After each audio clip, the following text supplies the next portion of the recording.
دنیا طلبان ز حرص مستند و همه، موسی کش و فرعون پرستند و همه، آن عهدی که با خدا بستند و همه، از بحر دیرم جمله شکستند و همه.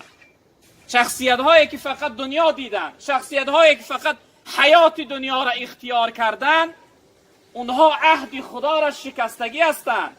اون عهدی که خدا را گفتن بله ای پروردگار ما بنده تو هستیم، آفریدگار ما، خالق ما، صاحب ما، مولای ما تو هستی. اما وقتی با دنیا را آمدن عهد خدا را شکستن، دنیا دیدن، دنیا پرست شدن، شیطان پرست شدن، سردار پرست شدن، خدا پرستی را رها کردن. اما ما و شما بنده هایی که دعوا داریم که ما بنده خداییم، استعوذ بالله، ان الذين قالوا ربنا الله ثم استقاموا، شخصیت های میگویند که رب ما الله است و به گفته الله زندگی میکنند، این جمله مردم خداوند سنجش میکنه، امتحان میگیره که در این دعوایی که ما بنده خدا هستیم آیا استوار هستن یا نیستن. مولانا یک جمله زیبا داره، میگه آن خدا را میرسد کو امتحان، پیش آرد هر دمه با بندگان. خدا حق داره که من و شما را امتحان کنه.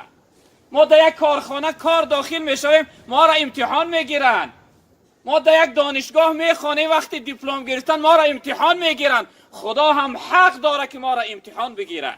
در این دعوایی که ما بنده خداییم، من مؤمنم، من مسلمان هستم، خدا حق داره که من و شما را امتحان کنه. آن خدا را میرسد کو امتحان، پیش آرد هر دمه با بندگان. تا به ما را نماید آشکار، که چی داریم از حقیقت در سرار.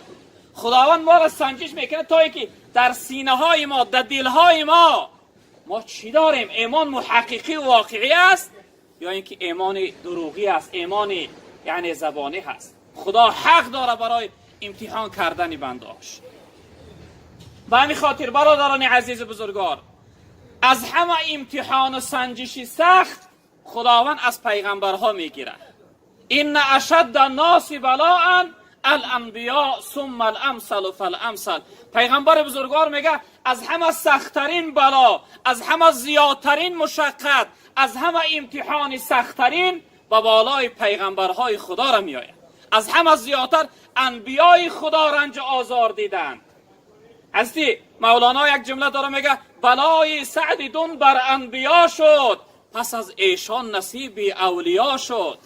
از همه رنج و زیاد، از همه مشقت زیاد پیغمبرای خدا دیدن. بعد از انبیا دوستای خدا، کسی که در راه خدا برآمد. به آدم ناله این ظلمنا، نگر نوحش به نوحه موج دریا. حضرت آدم علیه السلام وقتی که یعنی در جنت جنایت کرد، گناه کرد، خطا کرد، 40 سال ناله کرد، 40 سال گریه کرد. بعد از 40 سال گریه کردن خداوند گناهش بخشید. این امتحان و سنجش خدا در بالاش بود.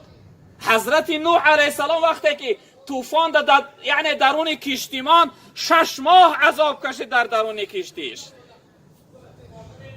تمام انبیای خدا یعنی که در راه امتحان، جناب پیغمبر تمام پیغمبرها را خداوند سختترین امتحان و سنجش گرفته. بعد از پیغمبرها من و شما برادران عزیز، شخصیت هایی که دعوای بندگی خدا میکنیم، خداوند ما را امتحان میگیره. یعنی غریب مون کرده است. ببین، از اهل و پید جدا، از پدر و مادر جدا، از زن و فرزند جدا، از یک جانب طعنه میشنوی، از یک جانب آزار میبینی، از یک جانب جای کار نمیابی، از یک جانب گرسنه میمانی، تشنه میمانی، به جای خواب میمانی. امتحان و سنجش خدا هست برادر عزیز بزرگوار. این مشقتی که، این سوختاری که، این مصیبت جانسوزی که امروز به بالای ما را آمده است، یعنی سوختاری ما، این هم امتحان و سنجش خدا هست. خداوند در این سوختار دارنده های ما را سنجش میکنه. انسان هایی که شرایط دارند، توانایی دارند، اونها را سنجش میکنه. برادر عزیز و بزرگوار، برای خانه دنیا گرفتن میره 1 میلیون از بانک کردیت میگیری. خدا تو را سنجش داره که برای خانه او چی غیرت نشان میدی، چی هم همت بلندی نشان میدی. امتحان و سنجش باید که حرکت کردن در کار، که انسان از امتحان و سنجش خدا رو سفید برایه. در محبت هر کسی دعوا کند 100,000 امتحان برپا کند.